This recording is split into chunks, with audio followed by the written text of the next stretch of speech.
So welcome back to the Sawmill, friends. This right here is something I've been looking forward to now ever since we got these logs the other day. This white oak came from that horse logging video we filmed last Thursday. If you didn't see that, go check it out. There's a link down below. We're going to be quarter sawing this white oak, and the reason it's a good candidate for quarter sawing is I guess two reasons. The first reason is the diameter. Right down here, we're looking at 18 inches. When you quarter saw something, you want it to be a decent size. The bigger, the better. I don't see any defects at all with this log. The only bad thing that I see is a little bit of swell right here on this top side, and that's it. And other than that, this log should be good to go. Famous last words right there, but we should be good to go. When you look at a log and you think about quarter sawing, there's a few things you want to find in a log that makes it perfect for that. You want the pith right there in the middle. You don't want any knots. You want to look at this log and see straight grain on the bark, no twisting or nothing like that. And you don't want any even small knots going on, no cat faces or nothing like that. You want the log to be no blemishes, perfect straight log, almost like a veneer log if you think about it that way. You want to look at it and be like, man, there's nothing going on there. There's no knots, no defects. There's no cracks. A little bit of end checking's okay. We got just a little right there where it cracked on the radial face, but that's what oak likes to do. It likes to crack on the radial plane. There's nothing you can do about that. When we saw into it, we'll forget about it. But other than that, you like a perfect log, guys, and this log right here should be that log for quarter sawing. Friends, I brought the camera in close here, and I got my little pointer. I used the measuring tape today. You can see two yellow lines right there. I hope it comes up in the video footage. I use my lumber crayon to mark those. My first two cuts will be below the pith and above the pith. I'm sorry, above the pith, then below the pith. I got that backwards. So I'll come down here right above the pith and I'll cut this whole half of the log off, throw it on the loading arms, and we'll saw it up last. I'll come down on the first actual cut on this log. I'll come down 5/4, that's what we're cutting today. And I'll take a 5/4 cut right here out of the middle, and that will ensure we get perfect quarter sawn boards out of that cut right there. Later on, I'll put this back on the sawmill and I'll get rid of that pith. But by doing that, we'll get about 6 or 7 inches on the width right there as far as the width goes of these boards. And what you're wanting is the growth rings to be perpendicular 90 degrees to the face of the board. Now some people say you can go up to 70 degrees and still call it quarter sawn. I don't like that. I like it to be at least 90 degrees, pretty much perfect, or I don't call it quarter sawn, I call it wrist sawn. So whatever you do, try to make sure you keep those growth rings at 90 degrees right there on the end. So once I make this cut and remove this board, then we're going to do a little method called reverse rolling quarter sawing. I didn't invent that. My buddy Robert down at Hobby Hardwoods in Alabama, he invented that. And if you're really interested in that process, I'm going to leave a link down below. He done a video on that a while back where he really explains it. Probably a lot better than I can since he did invent this method. But once we make this cut, I'll start positioning this log for the reverse rolling process. And I'm going to stop the camera every time we put a different part of the log on and show you guys what I'm going to do to try to capture perfect quarter sawn grain right here. In use for this stuff also, I think I'm going to save these and build some really nice farm tables in the springtime once I run them through the kiln. And I think it'd be pretty neat to have a farm table built with lumber that was harvested by horses over in Virginia and sawed here at the mill. I think it'd be pretty interesting.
friends. Now this is the first time that I've done any quarter sawing since I got the LT70. And my goodness, that chain turner sure is handy for something like this. You can do this on a manual sawmill though, guys. If you have the claw turner that goes on the 40 or the 35, no problem. You might have to get down here and use a cant hook to try to position it a little bit better, but it can be done. I used to do it on my 40 all the time. So this is the first position. As you can see, I think he calls this reverse roll because traditionally your first cut, you'd have this right here against the bunch right here, or that's how I always quarter sawed. And this way you're doing it in a reverse method. It's kind of leaning this way instead of upright. And I may be totally wrong about that. If so, Robert can correct me down in the comments below. But anyways, guys, you'll come in here and your first cut is a wedge cut, and that's pretty much waist right there. And after you get that gone, you start coming down and making your cuts. We're cutting 5/4. If you're new to this channel, that's 1.25 inches on the thickness. And by doing this method right here, we'll be able to grab some really nice quarter sawn boards off this face coming down right here. I'm not sure how many we'll get, maybe 3 or 4 before we start losing the grain and it starts going sideways on us, but we will get some really nice boards right here.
Second position of the day, we'll come in here again and take a wedge cut off the top, and then we'll get several really nice quarter sawn boards right here.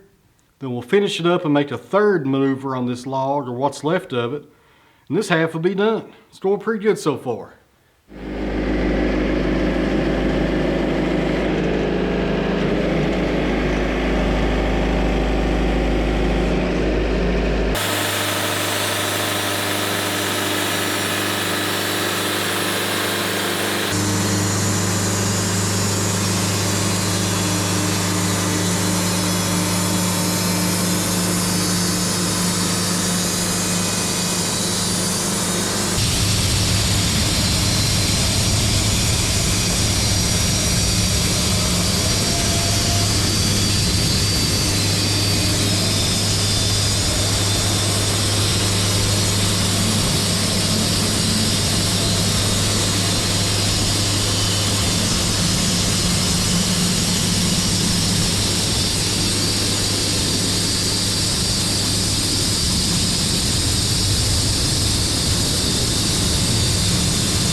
Welcome back to the sawmill. This is something I've been looking forward to for a few months. It's not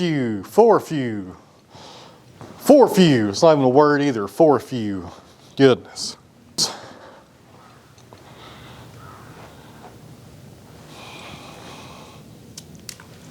Can't remember what I was going to say. That's a shocker. Quarter saw white oak. I love quarter saw and white oak, guys. It's my favorite dimensional. It's my favorite dimensional. What in the world am I talking about? Favorite dimensional. That makes no sense either. Y'all probably think I'm crazy sometimes.